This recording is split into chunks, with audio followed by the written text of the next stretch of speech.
হিসেব থাকে না, যার জীবনে কেউ থাকে না, থাকে কালী মা, থাকে কালী মা। তাই মায়ের পায়ে সেই মেয়েটা স্বপ্ন সঁপে দিল, সবার কষ্ট মুছে দিতে এলো গৌরী এলো,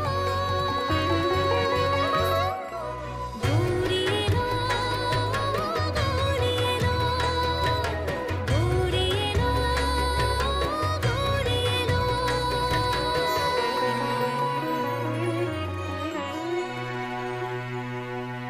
তোমাদের সবাইকে আমি একটা কথা বলতে চাই। আমি নিজের দোষ স্বীকার করছি, আমি অন্যায় করেছি। কাকাবাবুর সঙ্গে আমি মিলে মানে আমি আমি আমি লোভী, আমি সেই জন্যই কাকাবাবুর সঙ্গে হাত মিলিয়েছিলাম।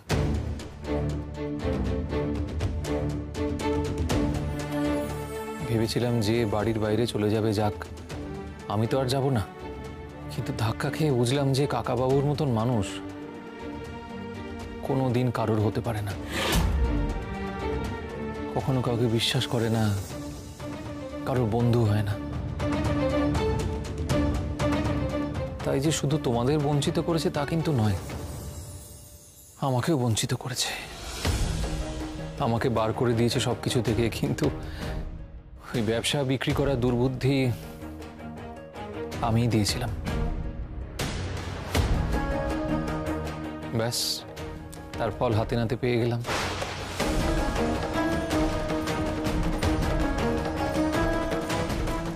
তোমরা সবাই পারলে আমাকে ক্ষমা করো। আমরা ক্ষমা করার কেউ নই মেজকা, ক্ষমা যদি চাইতেই হয় তাহলে মায়ের কাছে চাও।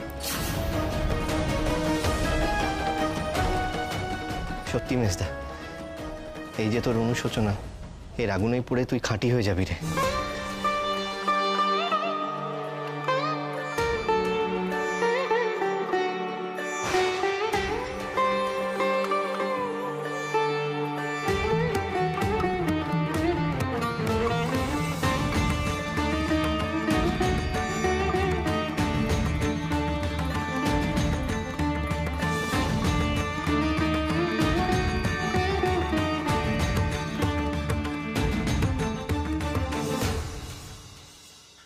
বলছিলাম, এ কিন্তু তোমাদের একটা অদ্ভুত জেদ। দেখো, কলকাতায় আমার বাড়িটা কিন্তু ফাঁকাই পড়ে আছে, কেউ থাকে না, আমিও থাকি না সেখানে। তো তোমরা এভাবে কষ্ট করে না থেকে আমি রিকোয়েস্ট করছি যে আমার বাড়িতে গিয়ে থাকতে পারো কিন্তু, প্লিজ। দেখো অর্ণব দাদা, অন্য কোথাও থাকতে হলে আমরা ঘর ভাড়া নিয়ে বা ডাক্তারবাবুর হাসপাতালের কোয়ার্টারেই থাকতে পারতাম, কিন্তু আমরা সেটা করব না। তাই নীলা দিদি, পলা দিদি আর সূর্য দাদা এদের অনুরোধও ফেলতে হতো না। আমরা যখন সবাই মায়ের চরণতলে থাকার সুযোগ পেয়েছি, সেটা আমরা ছাড়তে চাইছি না গো। এই অর্ণব, বলছি তুমি তো এই কাছাকাছিই থাকো, মাঝে মাঝে তো চলে আসতে পারো, আমরা সবাই মিলে একটু আনন্দ হইচই করবো, কি কেমন? সেই আর বলতে, আমি নিশ্চয়ই আসবো।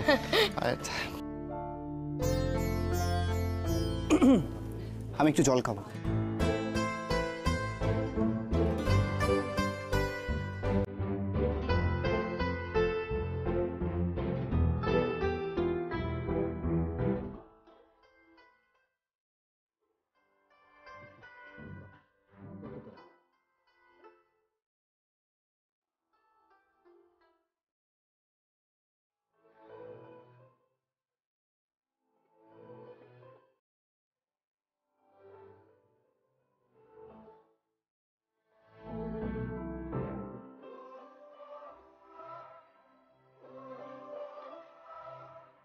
এই বাড়িতে না একটা বিয়ে লাগলো বলে।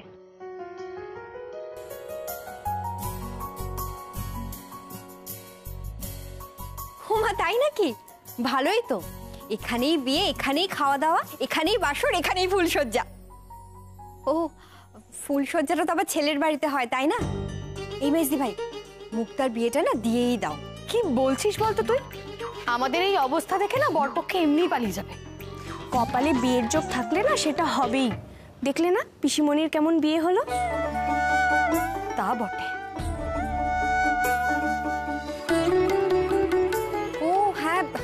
ওই বাড়িতে তো যাওয়াই হলো না, কেমন আছে কিভাবে সংসার করছে সেটা তো দেখাই হলো না। তাহলে দেরি কিসের? আজই চলো না ঘুরে আসি।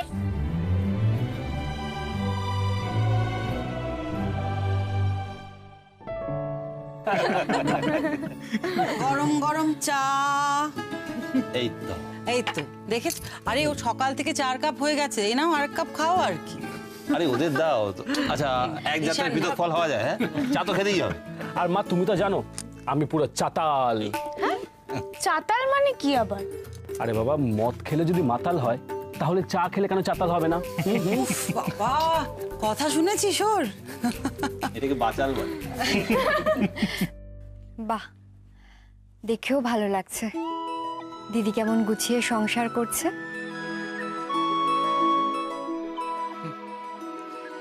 তা করছি বটে। যখন শৈলমা ছিলাম তখন ভাবো শিষ্যরা রোজ সকালবেলা দাঁড়িয়ে পড়তো এসে, কি খাবো না খাবো আমার সব ভাই ফরমাস।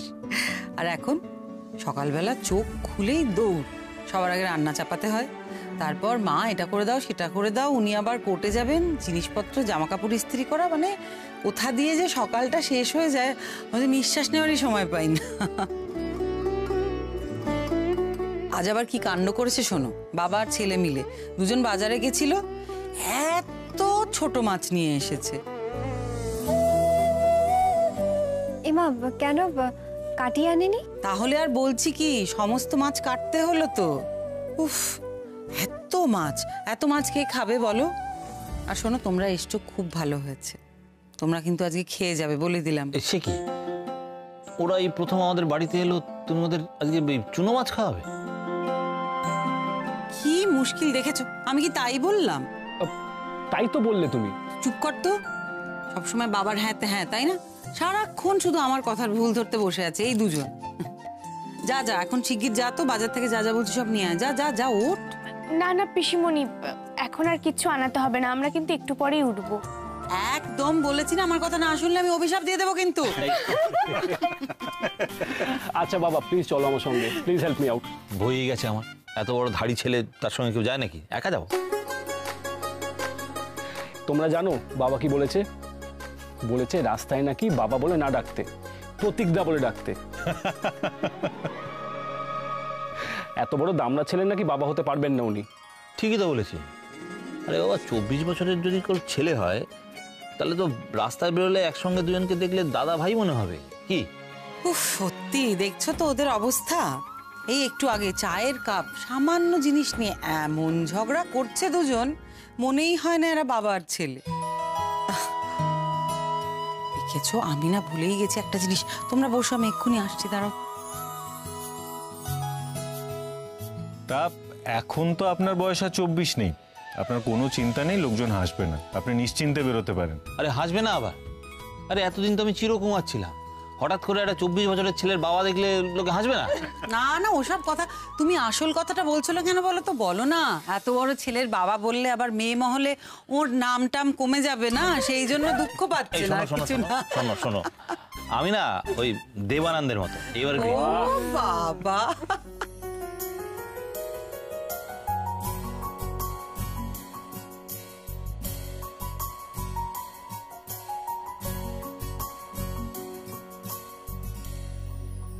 কি হলো গৌরী, কি দেখছো?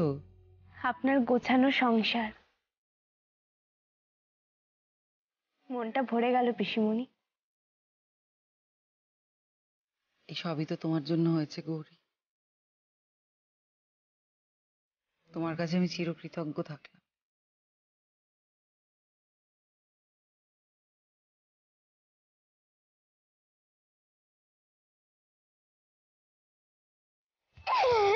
জয় মা ঘোমটা কালীর জয়, জয় মা ঘোমটা কালীর জয় মা। কি ব্যাপার, এখানে কি ভান্ডারে লেগেছিল নাকি, নাকি কাঙালি ভোজন? আর বাসনপত্র যা দেখছি এ তো ঘরোয়া গৃহস্থলীর, আর বিছানাপত্র পড়ে আছে দেখছি। এখানে কেউ থাকে নাকি? হ্যাঁ, আমরা থাকি। দাদু থেকে শুরু করে দাদা ভাই বৌদি সবাই। ঘর ছেড়ে এই মন্দিরে থাকো কেন? ঘরে কি অসুবিধা? আমাদের যে ছোটদাদান বাড়ি থেকে তাড়িয়ে দিয়েছে। সে কি, ঘোষাল মশাই এরকম একটা কাজ করতে পারলেন? দাদানকে দিয়ে ছোট দাদান এবারে সব কাগজপত্র সই করিয়ে নিয়েছে। দাদান ছোট দাদানকে বিশ্বাস করে কি লেখা আছে সেটা পড়ে দেখেনি। ব্যাস, সব এখন ছোট দাদানে। হে মা, তুমি এর বিচার করবে না? না না, আসলে ব্যাপারটা না সেরকম নয়। ওরা বাচ্চা তো, তাই ঠিক করে বলতে পারিনি আপনাদেরকে। কেন বুঝবো না? বড় দাদান ছোট দাদানকে ঠকিয়ে বাড়িটা নিয়ে নিয়েছে। ছোট দাদানই তো আমাদের বারবার বেরিয়ে যেতে বলেছে। এই যে রসময় বাবু, কেমন লোক মশাই আপনি? এদিকে মায়ের এত পূজা আরাধনা করেন আর নিজের পরিবারের লোকের সঙ্গে এমন অবিচার! ছি ছি! এসব কে বলেছে আপনাদের? এই বাচ্চারা। ওদের কথা কেউ ধরে নাকি? কি বলতে কি বলেছে? কেন? আমি ভুল কি বলেছি? তুমি বড় দাদানকে না বলে এই বাড়ি লিখিয়ে নাওনি, এখন তো বাড়ির সবাইকে বাড়ি থেকে তাড়িয়ে দিচ্ছ। বাচ্চারা কখনো বাজে কথা বলে না। আপনি সত্যিই খুব খারাপ লোক। ছি ছি, খুব খারাপ মানুষ সত্যি। ছি। এসব কথা বাইরে রটলে মন্দিরে ভক্ত আসা কমে যাবে। এই মেয়েটার মুখ বন্ধ করতেই হবে। বড্ড টেপো হয়েছ না? আর একবার যদি শুনি তুমি এসব বলেছো,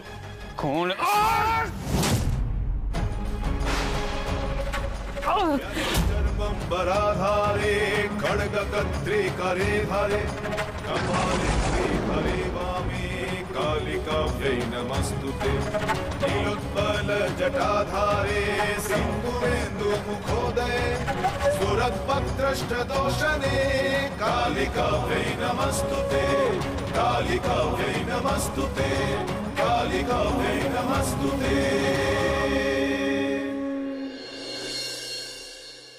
তো করে বললাম, তাও না খেয়ে সবাই চলে যাচ্ছে। কি আর করব, একটুখানি অল্প প্যাক করে দিলাম। খেয়ে কিন্তু আমাকে জানাবে কেমন হয়েছে, কারণ রেসিপিটা এই যে।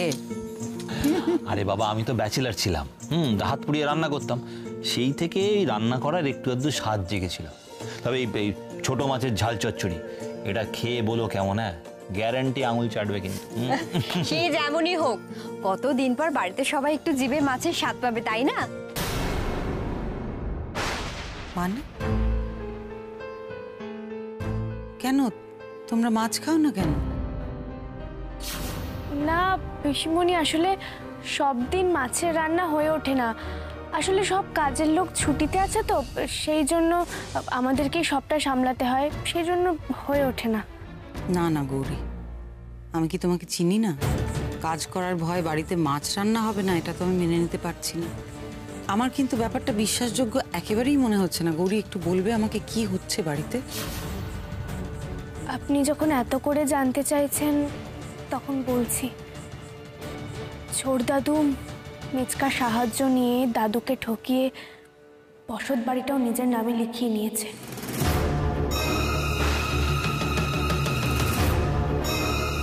তাই আমাদের বাড়ি ছাড়া হতে হয়েছে। কিন্তু জানো তো, গৌরীর বুদ্ধিতেই আমরা মন্দিরে আশ্রয় নিয়েছি। বাবা আর কিচ্ছু করতে পারেনি। এ তো অন্যায়, ঘোর অন্যায়। কাউকে এইভাবে ভুল বুঝিয়ে কিছু লিখিয়ে নেওয়া যায় নাকি? না, কখনোই নয়। এটা ক্রিমিনাল অফেন্স। যদি প্রমাণ হয় যে মানুষকে ভুল বুঝিয়ে তার সম্পত্তি আত্মসাৎ করা হয়েছে, তাহলে জেল জরিমানা দুটোই হতে পারে। বাবা যাতে এই জঘন্য অন্যায়ের উপযুক্ত শাস্তি পায়, তুমি প্লিজ ব্যবস্থা করো। অবশ্যই। এই কেস আমি নিজে লড়ব, ন্যায় বিচার তোমরা পাবে। আপনাদের কাউকে কিচ্ছু করতে হবে না, ওনার শাস্তি উনি ঠিক নিজে পাবেন।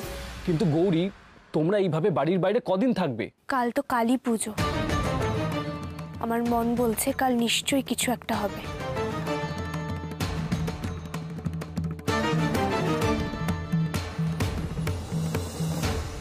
মালতী, এই মালতী, মালতী, আশ্চর্য, কোনো সারা শব্দ নেই কারোর। সব পালালো নাকি কাজের লোকগুলো? কি মুশকিল, এত বড় বাড়ি আমি একা সামলাবো কি করে? ঘরদোর পরিষ্কার, রান্নাঘর, কদিন ধরে তো ভাতও জুটছে না। এক কাপ চা যে কেউ করে দেবে তারও তো কোনো উপায় দেখছি না। মালতীটা গেল কোথায়?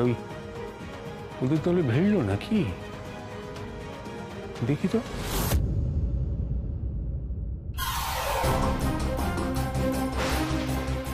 বাড়িতে আমার কাছে আরামে না থেকে ওদের দলে গিয়ে বেরিয়েছে মালতী।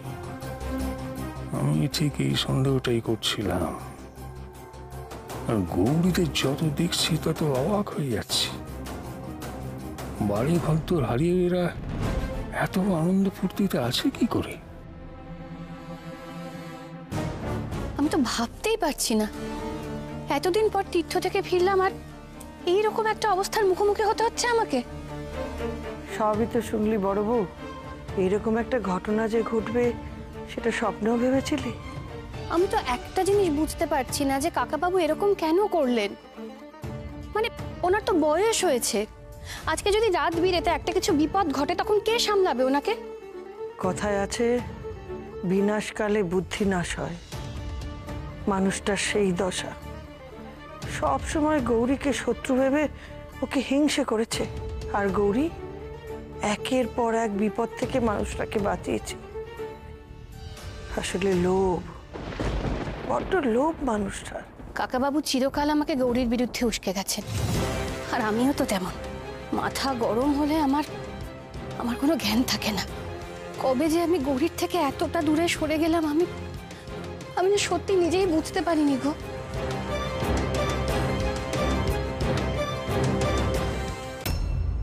ছি ছি ছি ছি, এতটা নীচ কাজ করলেন কাকাবাবু। আমার সবচেয়ে খারাপ লাগছে এই বাচ্চাগুলোর দিকে তাকিয়ে। জানো তো দিদুন, মামা কি বলেছে? তারা যদি এবার ভালো রেজাল্ট না করে তাহলে ওকে হোস্টেলে পাঠিয়ে দেবে।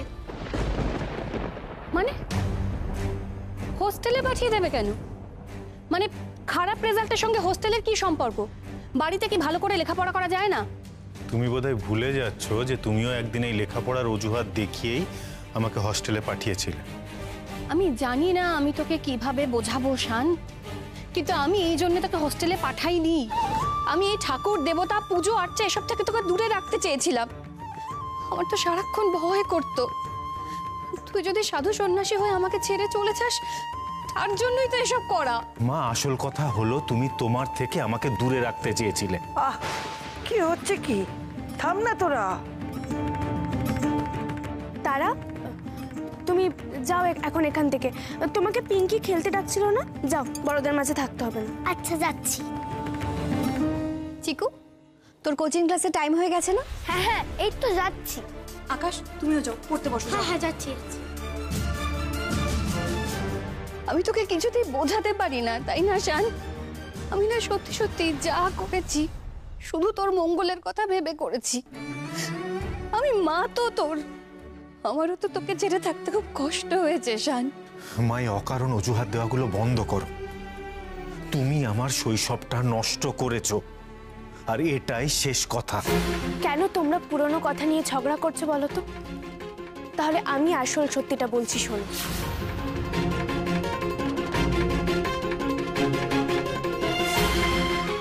বাড়ি থেকে বেরোতে পর্যন্ত পারছি না। রাস্তায় বেরোলেই লোক একবারে ছেঁকে দিচ্ছে, হাজারটা প্রশ্ন। চা নয় তাই বলছি, আমি নাকি চিটিংবাজি করে বাড়ির লোকদের সব ঠকিয়েছি। বাড়ির লোক আমার সঙ্গে কি করেছে সেটা কেউ দেখছে না। এত খাটাখাটি করে আমি ব্যবসাটা চালাই, আর ভাগের বেলা সবাই আছে। পুরোটাই তো আমার আসা উচিত, তা হবে না। আমার বউটাও হয়েছে ওদের তলে। উফ, তুই কেমন আছিস? চ, আমরা একটা খেলা খেলি।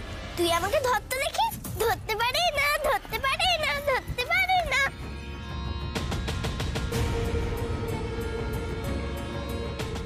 এই যে তুমি হচ্ছ আরেকজন, আমার বাড়া ভাতে ছাই দিচ্ছ বারবার। তুমি লোকজনকে না বললে আমাকে এইভাবে ঘরবন্দি হয়ে থাকতে হতো না। এর শাস্তি আমি তোমাকে দেব,